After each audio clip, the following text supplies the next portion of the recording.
Hello again. Welcome to another episode of Leading from Alignment with our good friend and coach, John Opalewski. How are you today, John? Hey, Jim, I'm doing good. Always love visiting with you. And I Same look here. forward to doing this because I know we're going to help people. But Yeah. I also look forward to it because we get time to talk. I We get I chance. have fishing buddies and I have ministry buddies, and I sometimes have ministry buddies that fish. So this is just as much fun to me and as good for my soul as sitting in a boat, catching bluegills all day. So I agree completely. Today we are kind of playing off of some wonderful things that have happened recently with a conference that Converge was a very much a part of. You just want to kind of give us the backstory on today and introduce our topic? Sure. Jim, back earlier this year, actually, it might have been a year ago, Mm. we had a gentleman on our podcast named Karl Vaters. Yeah, And Karl is a specialist in the small church arena. And we had him on the podcast. And then you suggested after that, hey, why don't we have Karl come to Michigan and do a conference for the leaders of small churches? And we when we say small church, we're thinking of churches of 200 and under. yeah, And I thought, man, what a great idea. So our network superintendent got wind of that. I had breakfast with him. yeah. He said, "Hey, I'd like to partner with you guys, and let's do this together." And man, we not only do we have an amazing turnout, which was really cool, Yeah, but the conference was so impactful it was so for good. to all of everybody who attended. Even I don't pastor a church; I pastor pastors, and I was impacted in Yeah, a really powerful way yeah, uh, by it. And so I thought, and I asked Karl for his permission to yeah, do this. I thought it would be a good idea to take today's pod and next week's pod to unpack what we think were some of the most great. powerful moments of the conference, because we'd like to reinforce that. We Yes, want to give a reinforcing shot to those of you who sat under Carl's teaching, as well as introducing it to those who weren't able to attend. Because I had a lot of pastors tell me, "Oh, I wish I could have got there. I yeah, had this going on." And so I'd like us to, in this pod 162, unpack this statement that Carl made to these leaders. yeah, And here's what he said: small is not a problem, a virtue, or an excuse. yeah. And the And room went silent oh, because it it was was like, it is a problem. Every time we get together, we're told that, hey, only X% of us are over this certain size, and we need to fix that because you fix a problem, you don't fix a solution. So many said, so I'm the problem in my fellowship that my church is small. That's a problem that has to be fixed. And he really unveiled that one, didn't he? yes, he did. And so I'd like to take that phrase. It's got three pieces to it. Yeah, It's not a problem, a virtue, or an excuse. And let's kind yeah, of dissect that together. So the first one, small is not a problem. How anti-American is that? yeah.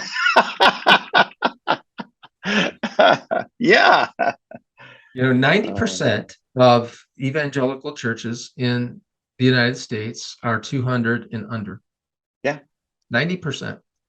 50% of all Christians attend these churches. Yes. And I think many leaders of small churches labor under the false notion that small churches are less than, Yes. primarily due to comparison with Mhm. larger entities. What do you think about that, Jim? Well, That and I he mentioned something about the last 40 years of evangelical Christianity. The mass media. It used to be somebody wrote a book, they were expensive, they were rare, but then the conferences and the videos and the CDs and now the internet. Well, who are the people that are teaching pastors how to pastor? They're generally a large, successful, ministry that has great music they're producing right? and multiple campuses. And so we go to their conferences to hear, how did you do this? Because I'd like to be successful as well. And so he said, man, it makes you feel worse when you go to one of those mega conferences with a mega pastor with a mega book. And one of the things I loved about Carl's heart is he never in any way, shape, or form disparaged the large ministry, There you go. disparaged the large congregation. Very careful to protect that. But I love the fact they said, listen, about half of us and evangelical Christianity in America go to a small church, and half of us go to a large church. Yeah. Which half do you not need anymore? Which half is failing? Which half is not right? And it was jaw dropping, wasn't it? The room Was. finally had permission and a calling and an identity and a specialty called a specialist. A Right. small church pastor is a specialist. It was so affirming that we weren't the problem. As small church pastors, we were part of God's solution to win the world. Yeah. Carl said that almost every pastor will pastor a small church at some point in their ministry. Yeah, And here's the thing. You can lead a small church well. yeah, The goal is health, yeah, right? Ephesians 4, the goal is equipping people. And if we're yeah. faithful to that, if we're faithful to becoming the healthiest version Yes, possible of what God has intended us to be, if we're committed to vibrancy, yeah, and vibrancy has nothing to do with size. Um, if we're committed to equipping people, if we do that, then the ministry we lead, the church we pastor, will grow to the size God has intended for it. right, right. So small isn't a problem. Mm-mm. And I think maybe the most rewarding thing for me during that 2-day conference, Jim, was to hear one small church pastor after another tell me, I Yes, feel listened to, I feel heard, yeah, I feel understood. Um, yeah, and it just did something for me.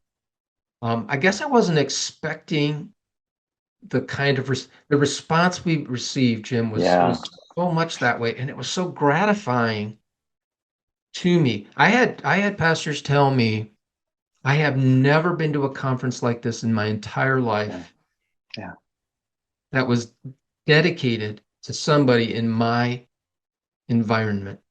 yeah. And so I loved it. So small is I not a my favorite comment was, I said, "What do you think so far?" And he said, "I think that I wish I would have gotten this 30 years ago. I wish somebody would have told me this 30 years ago." And I don't remember what the average age was in the room. I don't. I think there was a mix of new pastors and pastors been around for a long time. That's But right. I love that the older guys were saying, "Man," and I love that the new guys are like, "Okay, someday when I'm big, like the goal changed to be a good pastor that pastors a sound ministry instead of how do I get more people in here? Because Right. if the question is how do I get more people in the room, that has a certain answer. Certain decisions have to be made. If the question is how do I make the people in the room look more like Jesus? That has a different answer. And I love that he gave permission to, again, not to exclude growth, but it wasn't the goal. The goal was to be the best version of yourself and lead the church as the best version of what God has for it. So it was Yeah. liberating, wasn't it? It was so It was so liberating to good. watch people just feel heard, like you said, celebrated, important. And I Yeah. think when you use the word specialist, it takes a specialist to lead a small It church because really does. every problem that a big church has, if there's 1,000 people, one person has a strong personality, 990 people has no idea who that person is. If your church has 25 people in it and one person has a strong personality, you have a significant leadership challenge in front of you. That's right. And he said, you're not less than. God's actually entrusted you with a very special set of circumstances. So you must be something important. And it Yeah. wasn't psychological. It was biblical. And I hope those that are listening right now are hearing in our voice and in the information we're sharing, but others who are in the room get to hear. Like, you are called to this. You are Yeah. called to these. You are called to this season and to this congregation, this community. And it's a great compliment from God who trusts you to lead, Yeah. not something you want to get a stone you get to step on to get to something more important. This is important right now. Yeah. And so Carl's next phrase after that, Yeah, which I just loved, he said, it's not a problem, but it's not a virtue either. yeah, yeah, And he hit that one repeatedly. I think, Jim, I think that there can be a chip on the shoulder of pastors who lead churches under yeah, 200. And here's yeah. what the chip sounds like. The only reason the church down the road is big is because they compromise. Yes, The reason we're smaller is because we preach the truth and others don't. Yeah. Larger churches aren't discipling anybody, Yeah. and and Yeah. and I'm not assuming that's. I've actually heard small Yes. Oh, yeah. church leaders say that to me, Yeah. and um, and I think Carl pointed this out, and I believe it, that those types of thought patterns are deeply flawed. Yes. Jim, almost every church that we work with that's over 200 is rooting for churches under Yes. 200 to Yeah. be Definitely. healthy. Yeah. Large churches can do things smaller churches can't do. Smaller churches can do things larger churches can't do. And Right. Right. I believe Jesus needs both sizes to get Yeah. the mission accomplished. Yeah. Small is not a virtue. Give me your thoughts on that one. I think too, if I'm the problem, if I'm told my congregation and my failed leadership and my congregational size is the problem, after a while, that's going to kind of get old of hearing that because I know how hard I'm working as a pastor in this church. And then to be called a failure afterwards, I would feel misunderstood. And after a while, my defensiveness could easily become offensive, right? Well, if I could be big if I just, compromised and we did these five things you guys do, but I'm not because I'm a holy person. It's what is it? Self-comforting. It's self-soothing, but it's self-serving. And that's where the problem comes. It's not, and maybe it's true that the church down the street is compromising, but my experience is the more a church compromises the gospel, the less people attend that church. I'm not saying small churches are compromised churches. I'm saying I've watched large churches begin to embrace new ideologies that were unscriptural, and the congregations divide and go separate places. So you cannot assume it's large because it's all encompassing and all welcoming and all truths are the same and all roads lead to God. That I think anybody who's listening would say that's not true. I've seen entire Yeah. movements be fractured by that all encompassing, all welcoming message. So Right. it is neither a virtue nor a lack of virtue that causes a church to be small or large. It's the will of God, and honestly, I think the opportunities that come our way. Obviously, a church in New York has a lot more potential than a church in Roscommon does. Right. It's because there's millions versus dozens of people, so a lot goes into this. Yeah. So small is not a problem. It's not a virtue. Yeah, Um, and the third part of that sentence is that small is not an excuse. yeah, brilliant. Um, Occasionally a pastor of a church of 200 or less might have this thought, we can't do fill in the blank Yeah, because we're a smaller church. yeah, We've done some consulting work, quite a bit of consulting work, Jim, with churches that are 200 or less yeah, in attendance. And I would not allow that phrase to be spoken mm, during the 1 year engagement. yeah, I don't want to hear you can't do this because, and then insert. We're yeah, not going to operate like that. We're not going to think like that. yeah. And I felt so strongly about that, Jim, because in that sentence, there's almost this sense of resignation. Like Right, right. we can't develop leaders. We can't reach our community. Yeah, We can't. You know, it's this idea that because we're small in quantity, we can't have quality. right. And I don't believe that's true at all. Carl's put it Mm, this way. He said, people will come to small churches, but they won't give up quality to do it. right. Figure out what you do well and do Yes. it over and over and over again. So Yeah. give me your thoughts on this third one. Small is not an excuse. Yeah, I work with Converge. I pastor a local congregation, and I'm also the church planning director for the Michigan network. So all the 31 churches that we've planted began with one family, but that Mm, one family asked different questions than the church has been around for dozens of years and has five families. So yeah. this never happens with the one family that wants to plant a church. It only happens with the churches that have been around for a long time that have a handful of families. Like, well, we couldn't do that. Someday when we're bigger, we'll do that. But the church planter asked the question, how do I reach my community? Something Carl said that I thought was really insightful. He said, none of the biblical mandates require more than two or three people. None of Mm, them. Worship, evangelism, missions, outreach, discipleship, none of them require more than two or three people. So you cannot say If there's more than three people, there's not a single biblical mandate that we are excluded from. We're all to be a part of the Great Commission. We're all to be a part of the Great Commandment. Yes, the expressions will be different. And yes, there will be, sometimes a difference in quality, if you will. But I love that he said, if you're doing 14 things poorly, do three things really well. Find out what Yeah. you do really well and do those things. Well, I'd lose 12 families if I only have 14. I'd lose them because that's their ministry. But again, if sharing the vision of let's do this really, really, really well, let's do what we can do with the anointing of the Lord really well, and knowing that it doesn't require more than three people, two or three people, to obey every biblical mandate that Jesus gave us. It does remove that excuse, and not remove it like, aha, you have to do it. But no, the devil has convinced you you're ineffective. Jesus is saying, no, you are effective. So go be what he sent you to be. Do it really well, and watch God add to the kingdom. And if he adds one, great. If he adds 1,000, great. But he will add when you obey, and that's the goal of obedience, is his will being done. So one last thought, Jim, and then Yeah. I'll have you wrap us up for this session today. Karl said this: pastoring a small church is not a penalty for doing something wrong. Yeah. It's a specialty, as you mentioned before, Yeah. and it's worth doing well. So that's our heart.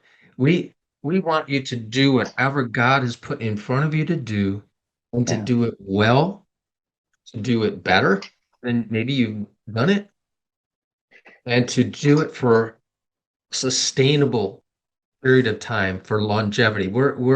That's our heart. That's our mission statement. We help leaders lead better, lead longer, and enjoy it more. Yeah. And so we want to encourage you today.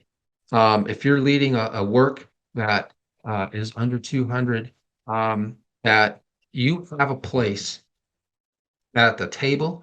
You are important. You matter.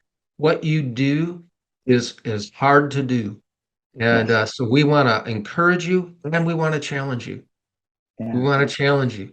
Don't carry a chip on your shoulder. Let go of that. Let go of that. Let go of that false narrative that you're telling yourself. And realize that the size of the organization you lead should not influence negatively quality. Yeah. And your quality is not compared to the church down the street or the church across the road. No, it's what can we do the very best that we can do. That's the measuring stick, right? It's not, I'm not comparing my competition, and I hate to use the word competition, but I'm not competing against the church down the road. I'm competing against the potential of our organization. And so we want to encourage you and challenge you at the same time today. And we hope we accomplish both of those. Yeah. I written on my wife's wall is a sticky note that's on the window in front of her, and it says, comparison can only lead to envy or pride, and neither glorify Jesus. That's a little sticky note. Comparison leads to envy or pride, and neither glorify Jesus. So I'm with you. Compare yourself to yourself. Compare yourself to Jesus. Compare yourself to the best self that Jesus has made you to be. And he's not asking you to do your imitation of Rick Warren. He's not asking you to do your imitation of Tommy Barnett. Anytime you do an imitation of somebody else, I just really believe God can't put his grace on somebody who's acting. One of the great indictments of the Pharisees was hypocrite, which means actor. Someone who pretends to be one thing but is another. So God's going to use you, but only when you are you. So God bless you, our dear listeners and watchers. Whether you pastor a monstrous behemoth, $1 million a day, huge thing, or it's you, your family, and a dream that's in your heart to plant a church somewhere. Anything in between. God bless you. We're here for you. ConvergeCoach.com. We would love to have a conversation with you about whatever is in your future.